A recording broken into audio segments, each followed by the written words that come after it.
G'day guys, you're here with Ben and welcome to another episode of the Pumped on Property Show. In today's episode, I sit down with a great friend of mine, a past client of mine, and a very successful investor, Rory. Now in today's episode, Rory and I go super deep into the importance of your circle of friends and having people around you that back you and understand the journey that you're on as an investor, moving towards a life of choices and financial freedom. We also talk about something that I've never explored before on camera, which is the difference between the starting mindset of a successful investor and the maturing mindset as you continue further along your journey. We round out the podcast with Rory talking about his experience on his journey from going from no properties to 3 incredibly high quality properties and the opportunity to have a baseline level of financial freedom within an incredible 7-year period of time.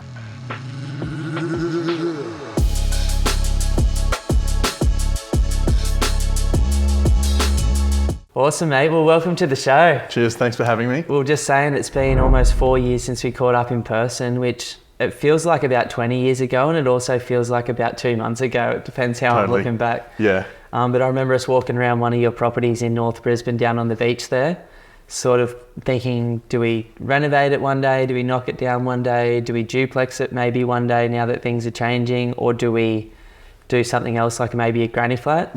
And I think to this point, they're all still good ideas. Yeah, they are. Yeah, lots of choices to make with it. Yeah, for sure, mate. But yeah, it's so good to catch up with you. Like for everyone that obviously doesn't know you the same way that I do you want to share a tiny bit about your background and how we kind of got to this point? Yeah, sure. So, I've been living in Sydney for the last 10 years or so. I basically moved here to start like a corporate career. And when I was in my early 20s, my main goal was, climb the ladder, things will work out if you do that. Yeah, and they have. they have, but not just because of the career. But I hit like a sticking point when I was probably 24, when I got my first, what I thought was like quite a good paying job at the time. Yeah. And about 3 months into that, the novelty of that wore off, and I was looking around at like my eastern suburbs apartment I was renting, which I could never afford, and suddenly I realized this is not the way to do it. Like there must be something I'm missing, because I've done everything I was meant to in my career so far, and I don't feel like I'm going to hit the goals I've got in front of me. Can you explain that a tiny bit? Like sure. What did the 20-year-old version of yourself that wanted something the same as mine end up figuring out at 24? Yeah, what I realized is that the harder I worked at my job was going to be great. Like you can progress through a ladder, but it's going to come at a huge personal cost. And I started looking at people that were sort of 10, 15 years in front of me, and I was like, they don't look that happy. And I was staring down the barrel of like 40 years of this, and I wasn't, I sort of went through like a mini crisis. Yeah. And then I kind of went down this YouTube wormhole of, listening to podcasts and different property content, even shares as well. And I think it was a video you had at the time that was basically how to replace your income through property investing. Because you were talking about markets like in Brisbane as an example, I was like, this is all accessible to me. Like this is affordable. I can actually participate in this. Yeah. And then it sort of changed my view. Work isn't there to build your wealth. It helps facilitate investing. And that's really where you can get ahead. And that everything sort of changed from that point. I just think that is one of the most important things that's ever been said. Like I wish I'm going to do a full video on that, because the reality is, same as you, I realized really quickly that I can earn whatever, but I'm going to get taxed somewhere between 20 and 45 cents in the dollar.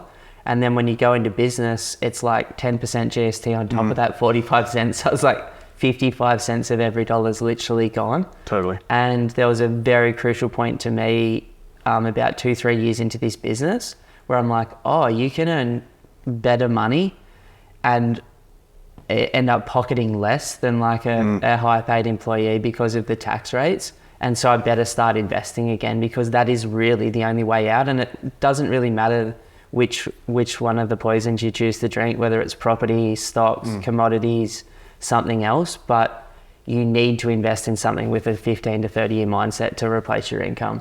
Yeah, and I think like that completely changed my thoughts about work, because instead of feeling trapped, I felt a lot more positive about it. I was like, if I really want to ramp things up, I can keep pushing up the ladder, which I continued to do. But if I wanted to sit back and build a future just using an investment strategy, I can do that as well. So it kind of just, even at that point, you already have more choices to make than if you're solely focused in on your career. And how different is it going to work to know that every dollar you make is a dollar towards investing? It completely changed the way I'm like, okay, I'm going to work for skills and money to invest now. And it wasn't as hard to get through those hard days after that. Yeah. There were still hard days. Yeah, still lots. And the other thing I noticed as well, speaking to people that were in like really senior director level roles, something that I kind of realized for a lot of those people is that all of their attention goes into building their work skill set, and that there's just so much time that they have to allocate to do those jobs at the level they need to be done, that they don't get a chance to learn about how the property market works, how shares work, and I think it actually costs them a lot in the long run. I like that, man. It's so true. Like sometimes the most senior people that I've ever worked with have the least amount of assets, and often cash in the bank isn't there either, just because like as you move up some of those ranks, you can benchmark. There's always a nicer watch, nicer suit, nicer car, nicer holiday, more expensive partner. I don't have one of those. Yeah, I'm lucky. I'm probably I can put a lot of shit on Lisa, but I'm the expensive partner in our relationship. Yeah. So you sent through some incredible ideas just in prep for this, man, that I absolutely love. So let's talk about this idea of like the importance on your journey, and we'll come back to like what happened post 24, because there's a big hole there for people. But the importance of that circle of friends, like, do you want to sort of elaborate on that?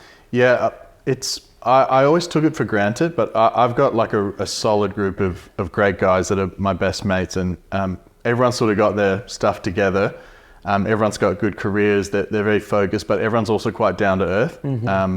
And I've kind of been surrounded by that my whole life. And it's only since meeting other groups of people, since moving to Sydney, or you just have to get to know different circles, and not everyone has that. Yeah. Like a lot of people, when they try and do well, it makes their friends feel insecure, and they try and restrain them and keep them within that just level. partying or just staying in that same level. So I'm probably like the least successful out of my best mates.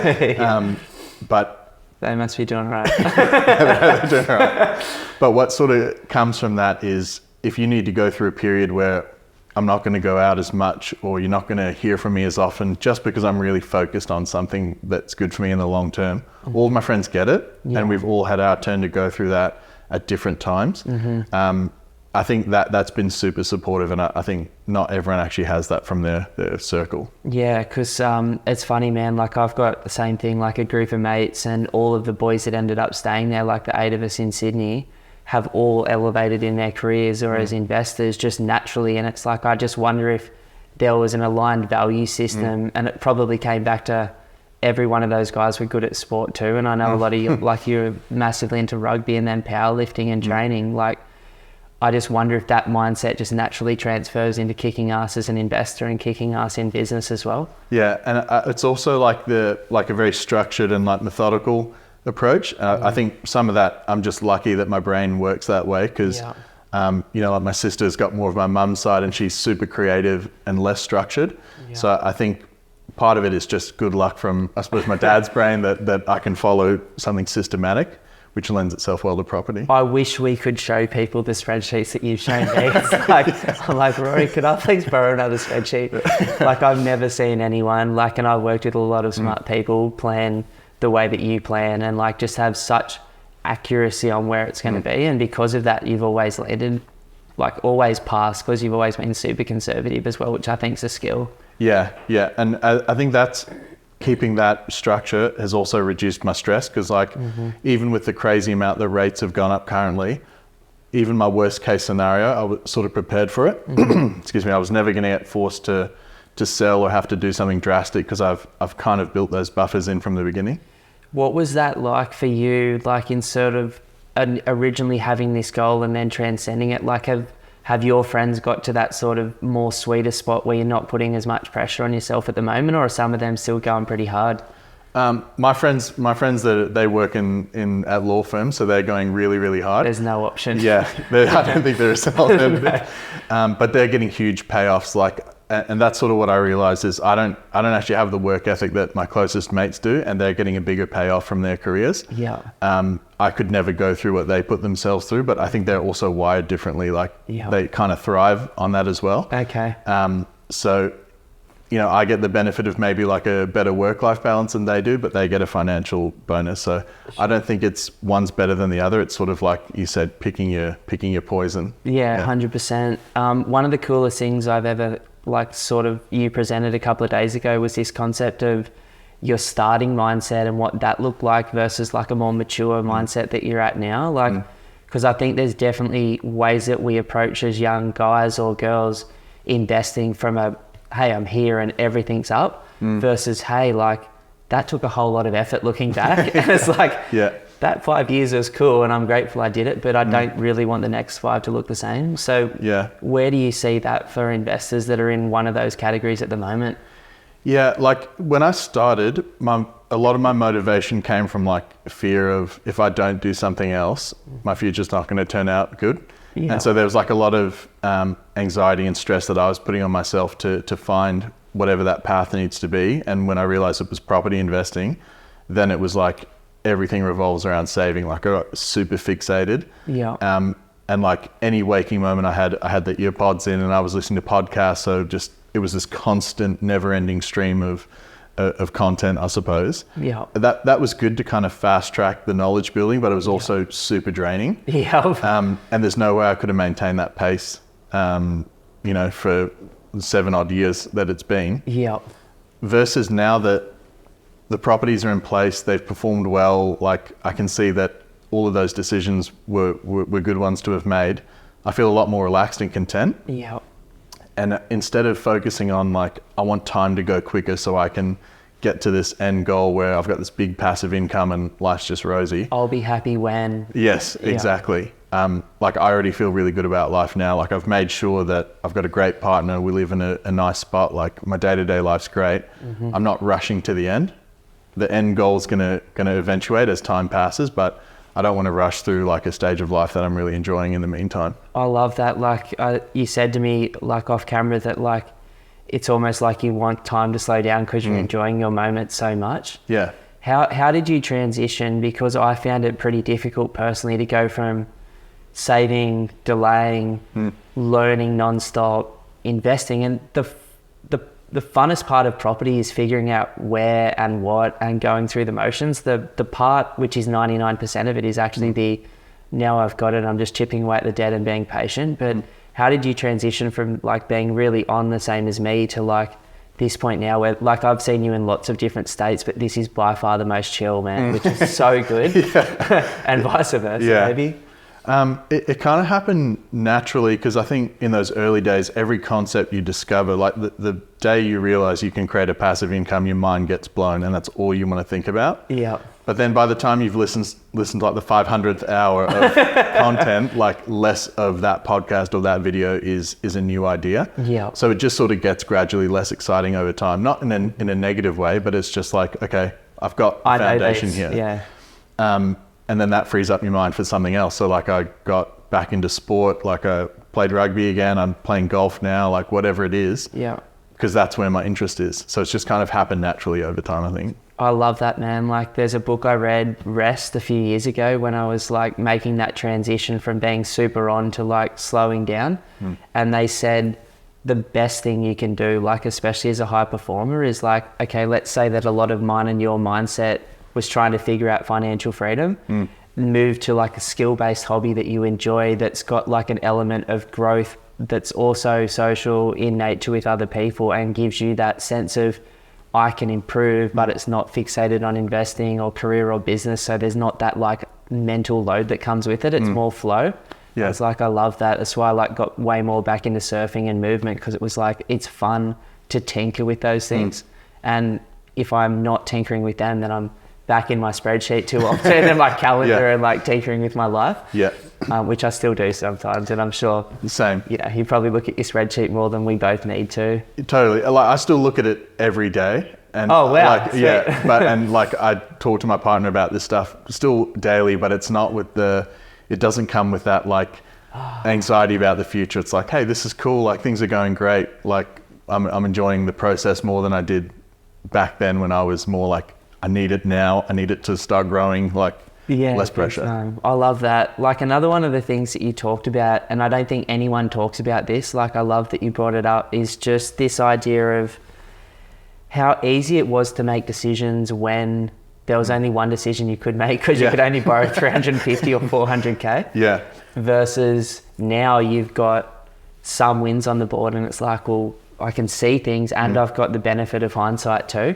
It's actually crazy how much more complicated it is now because, like you said, when I was 23 or 24, I basically had the lowest price bracket of Brisbane available to me, and all I needed to do was just save enough to scrape by to get a mortgage. And so, like, you don't really have any other choice. It's one action to get one goal. I've got these two suburbs for you. Totally. A or B. Yeah, exactly. But now, like, I think on average, the properties have gone up between 60 and 70%. Suddenly, like, we can pay off a home without using any cash if we sell one. Like, we could create a house in granny flat owned outright within a couple of months without touching any cash. So, and ramp up our lifestyle in a way that, like, I never thought would have been possible like 7 years ago. Or do we just hang on to it and really milk the growth cycle to its peak sort of thing? So, there's a lot more choices to make, so it's less clear, but none of them are bad. They're all great options. It's just what trade-off do you want to make for what benefit? And sometimes the choice as you get further along is like, I'm just going to sit on this and make no choice for a period of time, which is sort of where I'm at. Like, I'm selling one property at the moment to pay off some others, but I'm also sitting in that I don't actually have to do anything. Like, a choice is, for me at the moment, just sitting and seeing how things go. What are the choices that you're finding in the easy bundle to make at the moment? And the flip side of that, what are the choices that you're finding harder? The easy choice at the moment is to just sit tight with the three properties I've got. Like, we're still saving well, we're building the offsets, and that's sort of compounding over time. Yeah. So I think in a do nothing scenario, that's still a really, really good option. Yeah. What we're sort of weighing up now is, do we unlock some actual passive income in a period where we want to do some great travel before we go into, having kids? Yeah. And because it would be great to go into like the family stage with this nice big passive income that kind of just smooths out all the bumps. Yeah. But to do that, we would need to sell something, which would come at the cost of maybe the growth of that property that we would offload. So I'm kind of leaning towards selling one, unlocking some cash flow, and really living it up for like 2 or 3 years before we lock down with kids. I love that. Because I think you're getting the best of both worlds. I'm still in the market, but I'm starting to bring forward some of that like delayed gratification and start having some fun. It's like, can I? Hell yeah, you can. Like, my accountant is always like, well, every property you sell is, $1 million in retirement, or like an extra whatever amount of dollars in the bank account, or, and my dad always said to me, like, they're not going to bury you with money.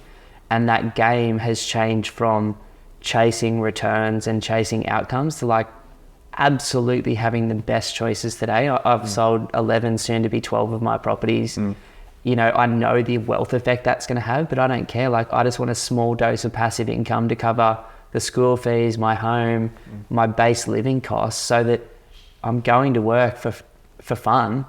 And, you're going to be in the same position. So moving the chess pieces that way, what would that physically look like with the three properties? Like, what do you need to do to get to that? It's probably going to be close to 6 figures of income with how much the rents how much have the rents gone off since we bought those, bro? Crazy. They sat flat for a while and they just sort of exploded over the last 2 years. So I think maybe 20 or 30% over the last 2 years. Wow. Which is sort of how the growth has kind of happened as well. It was sort of flat, rapid growth post-COVID, sat flat again, and now it's kind of taken off.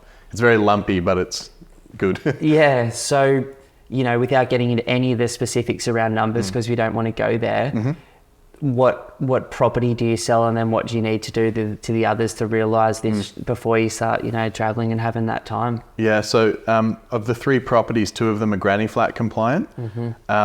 What I would want to do is sell the one that's not granny flat compliant, because that's the one I've been paying principal and interest on, and it's got the most that I can cash out with. Yeah. I would basically use that to wipe off the debt on one of those dual income potential properties. That's incredible. Which would be great. And then with some of my savings, I would use that to put towards a granny flat build as well. And basically I'd have the main home owned outright and then very little debt on a granny flat, which would also be positive cash flow. Yeah. So the two remaining properties would be positively geared. There'd be enough money left over to travel with and have slightly bigger holidays and that sort of thing. So in terms of the actual position, like just thinking about it logically, the two granny flats, like I've just rented my granny flat, just so you know, out on the beaches there for over $520 a week now. Like they've gone up pretty significantly. So if you've got two of them, that's another $1,000 a week that's not currently coming in. And then I'm getting with the tax depreciation report to the accountant about $200 a week for each of those properties. So it sort of changes the position by $1,400 a week on top of like the house income, which is pretty crazy, hey? Yeah. And I'm assuming because the values have gone up, the rents have gone up and the debts have stabilised, especially when you pay off, the LVRs are going to be crazy low. Yeah. Or do you just offset the money? I could do either or. I think it probably makes sense, like the smart thing to do is just keep it in cash and have it sitting in the offset. Yeah. But yeah, the LVRs are around like 30% now, I think, and I borrowed at 90% at least for all three of them. So it's just it's completely different. And it's almost like, even now looking back through the suburbs that we were targeting 7 odd years ago, I just can't believe those prices that we got them for. Like it's almost like looking back at Sydney and you're just like, I don't think it'll ever be that way again. No, I would love to get another bite at Brisbane or Sydney at those prices, but I don't think it's going to happen. It's actually hard to see, but before you and I started investing, there was a period of 9 years where Sydney sat flat, incomes went up and it stabilised, and same in Brisbane, it was flat for the 11 years basically before you bought. And it's weird to think that there'll be a period of time where it stabilises, everything becomes affordable again, but I just can't see it right now with where we're at in this stage of the cycle. Same, and that's the big thing that we need to factor in as well, because we're still renting, and that final piece on like that path to freedom is getting our own home locked in. So part of the sell down would involve, creating a foundation for us to get into our own place in Sydney. What does that look like? Like, because obviously you live in a nice part of Sydney.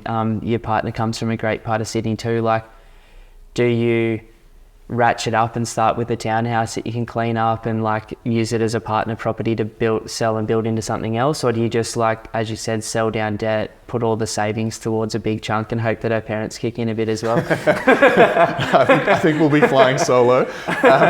No, we definitely both on the same page in terms of we would rather start with something more modest and we never want to make any decisions going forward that make us more stressed about money. I love that. Which is really cool, because I think things are the tightest now that they'll ever be.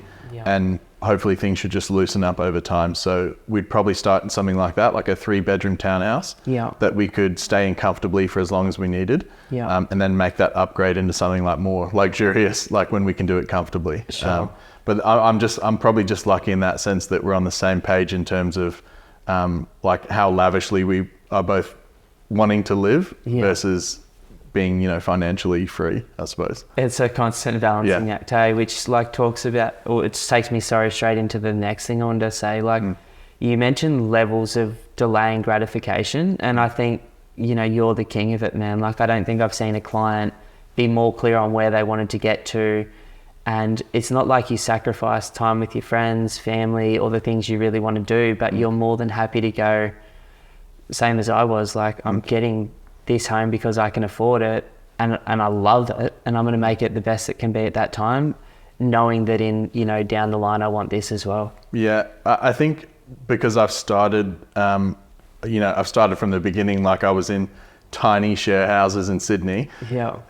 Everything kind of feels like progression. As long as I feel like I'm going forward, that kind of feels good enough. It's not like I've come from like living in a mansion with my parents and now I have to get used to a different lifestyle. Like I've just kind of worked my way up from the beginning, so that I think that makes it easier, and luckily my partner's on the same page. But I also think it's sort of a choice. Like you can be really aggressive and not do any travel and not have any sort of life experiences if you want to bring all of this investing forward, which there's an opportunity cost to that, like at a personal level, or you can kind of do it slow and steady over time. where I was in my early 20s, I was quite happy to be as aggressive as I could. You went hard, man. Like all in for a couple of years. And I felt, but I was having fun doing it as well. Like I felt like I was getting a lot of satisfaction out of it. Yeah. In the same way, like someone that is happy to work like 80 hours a week, which I can't do. Some people just are wired that way and can enjoy it. So I think it's really personal with the approach that someone needs to take. Do you reckon you'll ever have, that young blood energy that we both had at that same time in our lives, where it's just like vibing out on, man, I'm doing this and you're doing this, and we're catching up like 3 or 4 times a year, like not even like property related, but more just bouncing off like, this is where I'm at, this is where you're at, and let's kind of go type thing. I don't know if I'll ever have that again. Yeah, maybe not with regards to property, because now it's kind of just this automated part of my life to put money aside. It goes into that bucket. Yeah. But I get that way about other things. Like I got that way about rugby when I went back to play for a couple of years. I'm getting that way about golf now. So it's just, I've still got that in me, but it's just getting applied to things that aren't as like serious as property investing. Yeah. I love that, man. Like another thing that, I wanted to talk through before, I do want to cut back to when you were 24 and what's happened since then type thing on the journey. But this idea that like a lot of people that I see that are younger are kind of, either their parents are saying to them, it's too hard and I feel sorry for you, and the media's putting this, they're never going to be able to get it together vibe. Or they're just being like, well, I'm not going to get it together because it's too expensive, without understanding that you and I started on like properties in the 300K mark. My second one was in the 200,000s. Like, what do you have to say to like those younger people that were kind of like where you and I were at 10 years ago about the future? Yeah, I just wish people were more optimistic, especially young people, because there are other avenues out there. Like for me, it was to rent in Sydney but invest interstate, which is, granted, is also kind of expensive now. But if I was starting again and I couldn't afford property, I would just buy a few $100 of shares a month. Like there's ways you can start with whatever vehicle it is, and that you're not going to take the same path as your parents, because maybe it was easier back then, which is fair enough. But there's also different tools available to us, and I just don't want people to give up at those early ages, because there are going to be young people that succeed. Like I work with young, motivated people at work all the time, and I don't see any shortage of confidence and optimism from them. It's sort of in the regular circles. I want people more broadly to kind of feel good about the future as well. 100%. Like I feel like, okay, maybe you can't start in Sydney anymore or Melbourne right now, but there are townhouses in Brisbane that you can buy for 420K still, that rent for 500, 550 a week. Like there's massively undervalued markets around Australia still. Like, not that I'm going to buy there personally, but Darwin's taken a 35, 40% dip. Yeah, that's got to be value if, the average income up there is 100K a year plus, and you can buy a house close to town for 400K. Yeah. Townsville's the same. Like there's parts of Tassie that still look really good. Like I just drove around most of Australia, and some of the beachside towns are super expensive, but then there's other ones that are like dirt cheap still, with good population sizes where they'll get long-term growth. And then even within Sydney, like, okay, maybe you don't start with a house on the northern or southern beaches anymore, but maybe you start with a unit and ratchet up to a townhouse and ratchet up to a small home, and then over time, like exactly what you and I have both been able to do, like start where you can afford. And then I was stoked with those decisions that we could make. It was so fun. Yeah. And then it's like, yeah, well, maybe you can't start on the northern beaches like the parents could because the house is 500K. But at some point, if you're clever over the long term, you can absolutely get what you want still. Yeah, and like the other thing I think about is when I got those properties, if I was to show them to someone, they'd be like, hey, these aren't the fanciest looking things in the world. Yeah. But they don't need to be either. Like you're just trying to get the dirt that they sit on. Like that's the goal. Yeah. And I think when you realize that, you can put aside the pride and the ego maybe from having these like super fancy looking properties if you don't have the budget for it, realizing that that's not ultimately what you're trying to acquire. You want big patches of dirt that are going to benefit from all the drivers that you talk about in your videos. In the best locations you can afford at that time. Totally. Like the second property I bought was in a suburb called San Remo. There was an article in the Daily Telegraph once, or the Sydney Daily, sorry, that said, is San Remo the Africa of Australia? Apparently it had the highest concentration of drug dealers in Australia at one point, ice dealers. No wonder you bought there. Story. But I remember when I bought it, looking back at the data now at that time, the average Centrelink payment at that time was $409 a week. The average income in that suburb was $409 a week. 85% of the people living there were housing commission. I found out all this later on when I went back and was like, what was San Remo? But there was a Residex report that said, I expect this area, and I know how he did it now. He just looked at the 10-year averages and he worked out that it had only done 1% a year for the last 10 years. But in the history, it had done 7 to 8% a year. And I just followed the report blindlessly. I look at the statistics now, I sold the property because my tenants burnt down the granny flat and trashed the joint. And I'm like, I just mentally am scarred. I need to move away. But the average household income's $2,000 a week. The average percentage of renters, there's 15% renters in this suburb now, roughly. Things change. That had the worst reputation. And it still does to the people that grew up there, but it's a completely different area. And it's like when we bought some of the, the beachside suburb, for example, the incomes were lower, the percentage of renters was a bit higher, property was very affordable. Now you're getting articles in the Financial Review saying that by the Olympics, there'll be $1.5+ million areas. And it's you can see that now.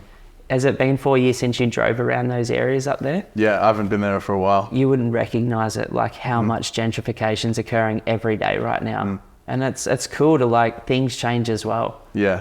And that was a big thing I had to get my head around when we first started working together is we were buying into areas that hadn't seen any strong performance in recent memory. And that was a good thing. Whereas people I was talking to in Sydney, the conventional wisdom was Sydney's the best market you can invest in all the time because it always outperforms. Yeah. And it's just not how it works. I don't want to buy into the place that everyone feels good about at the time because you've kind of missed the boat. 80% of the growth has already been priced in. It's like jumping on the last little squeeze. And there is that way that cigarette butt investing, is that what Buffett calls it, when you just grab the last little bit of a stock on the way out and sell it quickly. But property's not forgiving in that way because that can sit flat and decline. So you're 24 roughly, you've got your first deposit, your income jumped quite dramatically after those grad programs. What was the journey if in terms of explaining from there till now? What did that physically look like in terms of pacing and buying things without going into what you paid or what they're worth now or anything? Yeah, sure. So I bought my first property in 2017, and because it was my first one, I basically went all in. I had almost no savings after doing that. But that was land and build, which was pretty gutsy for a first joint as well. Looking back, I think the naivety of myself at the time, maybe I wouldn't have done it again, but it worked out great. But I didn't know. I was just wanted to get going. And because the yield was good, the yields were really strong in Brisbane, I managed to keep quite a high savings rate. So I just knuckled down again because I knew that we wanted to do a second one. So again, I was living in really small accommodation, saving at least 50% of my after-tax income. Wow. And then I think we bought a second property 2 years later. So in 2019, again at entry-level price point, older building, but on a really big block that would be suitable for a granny flat. And then I wanted to get, my ultimate goal was to get to 4, but 3 properties still fits in with the ultimate strategy. Especially with the grannies now. Exactly. And from there, I, again, high savings rate, but I took out some equity of that second property after it grew. So I went about 50% equity, 50% cash on a final property in 2020. So I think I bought 3 properties over 4 years, something like that. Yeah, wow. And now suddenly heaps of time's passed and 4 years since I've actually had to buy anything. And the market's just kind of done its thing. The rents have gone up. The growth has been great, across all 3 of them. And it sort of brings it to today. Yeah. It's incredible, man. When you think about the future now, let's say that the university is conspiring for you and you're a good guy and things continue to work out, what would 5, 15, 30 years from today look like with everything going the way that you want it to be? What would family look like? What would property look like? What would your life look like? I think a realistic 5-year goal, we want to have come through a period where we've had some great travel and like we've really enjoyed like the time with my partner and I of just us without having kids, because we met during lockdown, so like we've got some experience to catch up on. So I think going into having some young kids in our own home in Sydney, with maybe I'd say somewhere between a 30 and 50k passive income from the investment portfolio, which helps keep our living costs like really comfortable in Sydney. That covers a big chunk of the interest you'll pay on your joint down here, which is phenomenal, right? Yeah, and that would be just such an awesome feeling, like having the same level of comfort that we've got today, even when we go into like the family building stage, I suppose. Yeah. And then I could see pretty easily, like within 5 years from there, 5 to 10 years, getting 2 granny flats completed, having some of them paid off, and maybe that passive income's looking more like 80k plus. Wow. While still living in our own home. And then from there, it's just a choice of like, do we want to start living in like a more luxurious place, or do we want to enjoy the freedom that we've built at that point in time? Whatever we desire at the time, I suppose. Yeah. You know, I think about that, right, just logically, and it's like if you're getting $700 to $800 a week, it's 35 to 40 grand a year of like the living costs of, you know, I'm not sure what it costs to jump into one of these townhouses where you actually want to be, but it's a pretty exciting starting point. It just takes so much pressure off. And then even if you ratchet up to a couple of $1 million property, if the first 80k is covered, like interest rates have to be like, you know, that covers a 4% interest rate. So it means that you're only paying 1 or 2% on top of that out of your own pocket, which is crazy. Yeah. It doesn't actually change your lifestyle to do these things with that type of income. It's actually so exciting and crazy when you actually break down the logic of how good the future could look because of, you know, 5 years of focused work. Yeah. And it's a lot less like theoretical than it was 7 years ago when you're planning it all, because the equity is actually there to start making these decisions now. Like we can unlock like a really significant passive income like within a couple of months if we wanted to. Yeah. It's now just choosing when do we need to do that based on how much fun we want to have, how quickly sort of thing. Yeah. And it's you know, that decision point too, because Brisbane is still going up 1.5% a month at the moment, and it's like, it doesn't look like it's going to slow down because interest rates are most likely going to drop quite soon. And so that's only going to add fire. And then I'm not sure if you're following some of the grants coming for first and second timers plus investors, but they are moving to 40-year loans, government backed. The government put 30% deposits down. Like, this is, you and I are cycle guys. Yeah. And the next stage is easy money. And it's like, oh man, how you couldn't see how, and now it's like, oh, there's new things coming in that make it much more affordable and easy for people to enter. $800,000, I think, is the new thing they're bringing in, where they'll government back up to that level for someone. That's like a lot of money and gives people a lot of choices. Lower interest rates as well that are government backed. It's pretty crazy stuff. And it's crazy how closely it lines up to the 18-year cycle that you talk about. And like a big part of this cycle that they keep reiterating is there will be new ways to pay more for property, and it's going to come in the form of like new financial products. And like the 40-year mortgage is like a perfect example of that. They've got lots of other examples in that weekly blog, but you kind of know that it's coming, but you don't know exactly what form it's going to take. Yeah. But it's sort of playing out like exactly as expected. You know, how has having an understanding of history, because you and I are both data guys, and you probably painfully went through that book as well. Sorry, mate.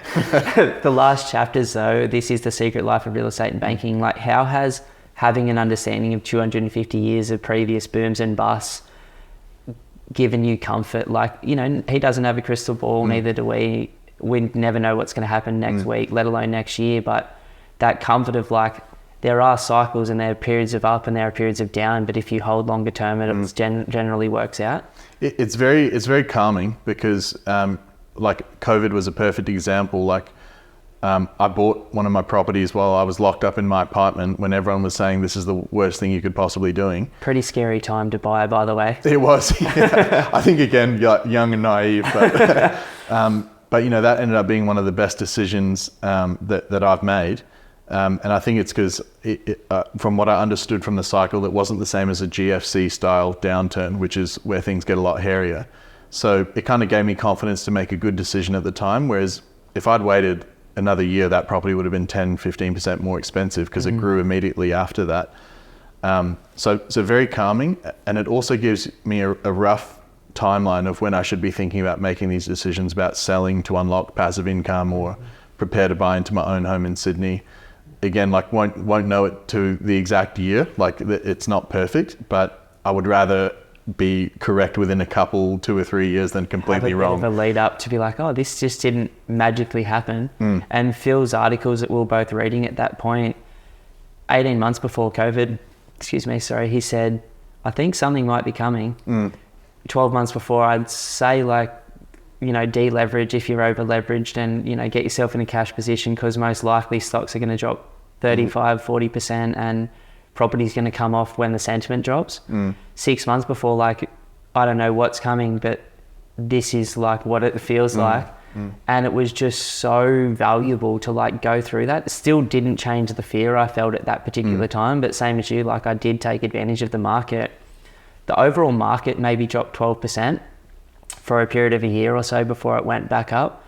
But there would, like your property on the beach, like $70,000, $80,000 discount on what you could have bought it for the year before, maybe even more than that. Like it's incredible buying if you can stomach doing the opposite to everyone else. So my last question for today is, you know, what would you say to your 18 to 20-year-old self, knowing where you've got to now, in terms of all that pressure you put on yourself and all the angst that we both felt about trying to figure it out? Like what have you learned and what would you say to like the young investors out there or the people that are just getting started? I would give myself a pat on the back for actually taking action and getting started. Yeah. I think I would tell myself to just take a breath and relax a bit. Like you don't have to do everything so quick. You don't have to be so aggressive. And I would also say like enjoy life a bit along the way. Like not every dollar you need to save. Like go out for a coffee with your mates. Like I think there was a benefit to that mindset in the big scheme of things, but I think I put a lot of stress on myself that didn't need to be there. And a lot of the things that I did get worried about, like the odd maintenance report that would come through, nothing's been as bad as what I thought it was going to be. And I was pretty quick to catastrophize at times, because you're just going through it for the first time. But I wish I could have just gone back and not been as anxious about the whole process as well. I wonder if you were and I was, because obviously I've suffered anxiety. I'm pretty sure you probably have as well with the pressure we put on ourselves. Most of the things that I'm shadow boxing with never eventuated, which is why like off camera, I was just sharing that idea of that 95-year-old guy where it's like, you know, the advice he had was most like tomorrow's going to be better unless you make it worse today. And I made plenty of tomorrows worse back then by thinking about this maintenance request or this email I got or this land tax I wasn't expecting or just this tenant doing this to my property and me not having enough experience to navigate through that safely. And it's all mental. And then it's all just surrendering to the fact that it's not within our control. And if something comes up, which we've both had things come up, like it's going to be okay as well. But yeah, I suppose that's why people invest in stocks, right? Yeah. Like to know people. So exactly. It's like no maintenance, no issues. Yeah. Is there anything else that you sort of wanted to round out with today, man, or say, or you sort of? I mean, I don't think so. I think like overall, like it's been the best thing that I've ever done. Like I feel better about the future than I ever have. And I'd say I feel the most like content with where I am in life because of like these decisions that I've made. So yeah, thanks for being a great like partner through it all. Oh man, I've just enjoyed it so much. And like, I do miss the old us caring deeply about that as much as some of the other things in our life, just because of like the catching up. But it's like, it's so, we know what the next steps are. Have a look at it once a year in January when you're setting your New Year's goals. And then it's like, okay, back in the drawer, it's like everything's pretty automated these days. And I love that too, because it allows me to express other parts of myself too, which is what it's really about. Like it was always about leverage to get to freedom sooner. And it's cool that like in a relatively short period of time, we've both been able to create a position where like the future is much brighter than it was in the past because base level things can be covered. Nah, man, I'm so grateful. Hey. Awesome. No, thank you. Cheers. If you're thinking about buying an investment property in the next 3 to 6 months, then the team and I at Pumped on Property would love to offer you a one-on-one strategy session. To book the session, all you have to do is go to www.pumpedonproperty.com and click that free strategy session button. Now, in the session, we'll talk about exactly where you are right now, where you'd like to be longer term, and educate you deeply on the Australian property market. You can then take that information and go and absolutely smash it on your own, or potentially become one of the small number of clients that we work with each month. Either way, we look forward to continuing to help you build your property portfolio with confidence on your journey to financial freedom. And I'd say like part of that as well, no, I've completely lost my train of thought. Sorry. I feel like I had a good point and then my brain went blank. I was quickly giving there, I'm like, get me a pen. I was like trying to round you up and I'm using too many words. We haven't been too bad. No, I've completely forgotten.